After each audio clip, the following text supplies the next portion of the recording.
further ado, we can have the kids and, they can start picking some tomatoes so that at least they know how to take things off the tree. Instead of seeing them in a packet in the shop. Brilliant.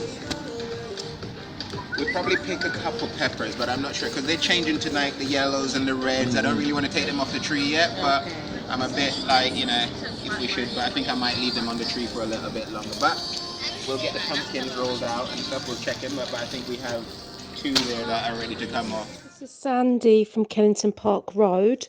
We started our community garden around mid 2016.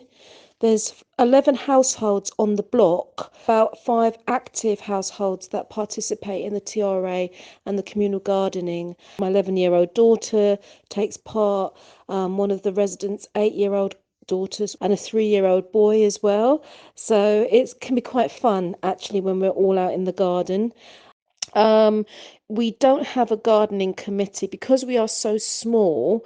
When we have our TRA meetings, which are roughly every 8 weeks or so, that's when we'll discuss gardening issues. But we also have a TRA WhatsApp group. So what we do is we get on the WhatsApp group, we call each other, email each other. So if anything is pressing, we can deal with it more immediately. If it's not anything urgent, then we wait to our TRA meetings to discuss the garden. In terms of your question about how we've been coping in the pandemic, I think we've done actually really well, surprisingly well, probably better than in most years. And I think it's not, despite the pandemic, but I think in spite of the pandemic, probably been out in the garden, I would say half a dozen times. I think the biggest thing as well we've been doing is taking the time to purchase some essential equipment. Some hand tools, a jet wash. So we've spent quite a bit of TRA money just making sure that our equipment is up to par with what we want to do in the garden, and we've got enough of everything so that as many residents can participate and we don't have to keep stopping and sharing. And particularly in these COVID-19 times, it's good that everybody has a hand tool which they can use for the duration, and then obviously we clean afterwards.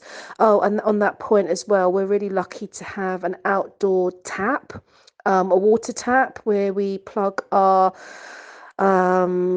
jet spray to and our hose, and we're able to, during the spring and summer months, water the garden. So we are really blessed for that. So as part of our COVID-19 risk assessment that went into the plan, the social distancing, the fact that we're able to wash our hands, the fact that we provide, when we're coming together as a group, we provide hand gel, but we also have our own individual hand gloves, which we don't share. We wear our own gloves and we take that with us.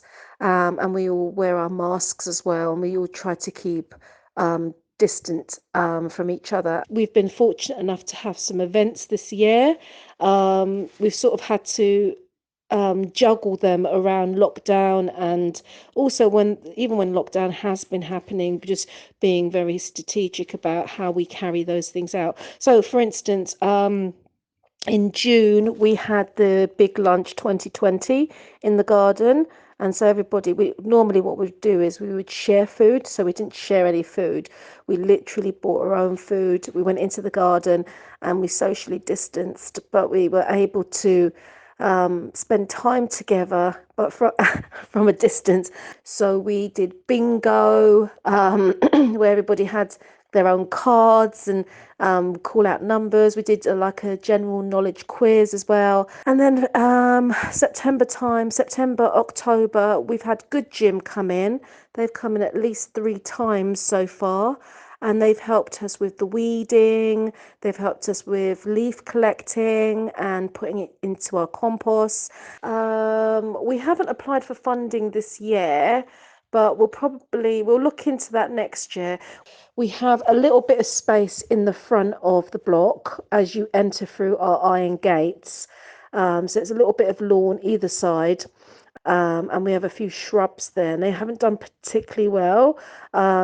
We think it's because we haven't actually paid too much attention to them, and we've not nurtured the soil. So we're going to try our best from next year to be a bit more mindful, and use more compost and use a few more nutrients in the soil to benefit the shrubs that we planted. We were going to put up a trellis. We were looking at that because we have an issue with urban foxes because of where we're located. We're on the main road. We're like literally 20 seconds away from the tube station. You've got the pub, the 24-hour shop. So there's a lot, and also the takeaways as well. So we do get some urban foxes, and they come into our garden, and sometimes they defecate. So we were looking at what we can do about that situation. But I think the long and the short of it is, after discussing this for about a year, we've decided we're gonna have to live with it because they are part of the environment, and it is what it is.